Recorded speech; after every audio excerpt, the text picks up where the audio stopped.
ලංකාව කියන්නේ පුංචි හැබැයි ලස්සන රටක්. ඉතින් මං අද හිතුවා හැමදාම හැමෝම බලන්න යන තැන් නැතුව මිනිස්සු වැඩි දන්නේ නැති තැන් කීපයක් ගැන කතා කරන්න. අංක 1. නිල්දිය පොකුණ. ඇල්ල කියන්නේ සංචාරකයන්ගෙන් පිරලා තියෙන ප්‍රදේශයක්.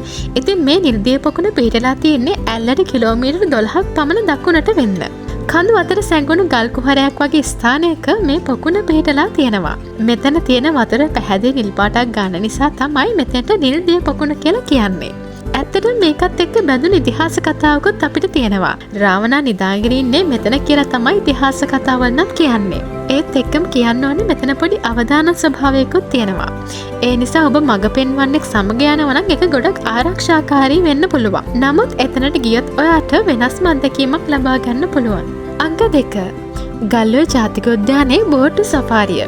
අපිට වයිල්ඩ් ලයිෆ් සෆාරි කිව්ව ගමන් මතක් වෙන්නේ යාල. නමුත් ගල්ඔය ජාතික උද්‍යානයේ තියෙන විශේෂත්වය තමයි ඔයාට මෙතෙන්ට ගියොත් බෝට් සෆාරි අත්දැකීමක් ලබා ගන්න පුළුවන්. සේනානායක සමුද්‍රය හරහා බෝට් එකකින් යද්දී ගඟ ඉවුරට එන අලි, හරකුන් සහ විවිධ සතුන් දැක ගන්න මෙතනදී ඔයාට පුළුවන්. මේක ඇත්තටම සාමාන්‍ය සෆාරි එකක් නම් නෙවෙයි. සබාදහමත් එක්ක යන ගොඩක් සමීප අත්දැකීමක් ඔබට මෙතනදී ලබා ගන්න පුළුවන්. අංක 3. රිටිකල සංරක්ෂිත වනාන්තරය. අනුරාධපුරයට ආසන්නව තියෙන රිටිකල පුරාණ භික්ෂුන් වහන්සේලා වාසය කළ ස්ථානයක් විදිහට සැලකෙනවා.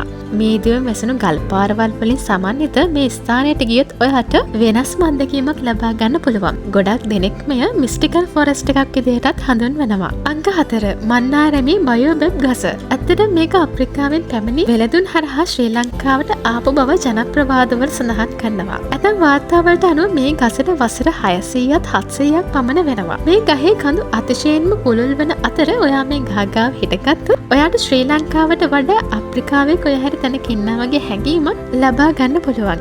අන්න ඒ නිසා මෙතෙන්ට යන්නත් ඔයා අමතක කරන්න එපා. අංක 5. හපුතලේ තියෙන ලිප්ටන් සීට්. හපුතලේ තියෙන මේ ලිප්ටන් සීට් සාමාන්‍ය විව් පොයින්ට් එකක් වගේ පේන්න පුළුවන්. නමුත් ඔයා උදේ 5:00මාරත් 6:00මාරත් අතර මෙතන හිටගෙන හිටියොත් ඔයාට මීදුන් දුමාරයක් එක්ක කඳුපෙළ අතරින් ඉර උදා වෙනවා බලන්න පුළුවන්. මේ දර්ශන වචන වලට පෙරලන්න බැරි තරම් ලස්සනයි. ඒ නිසා මේ අවස්ථාව ඔයා මිස් කරගන්න නම් එපා.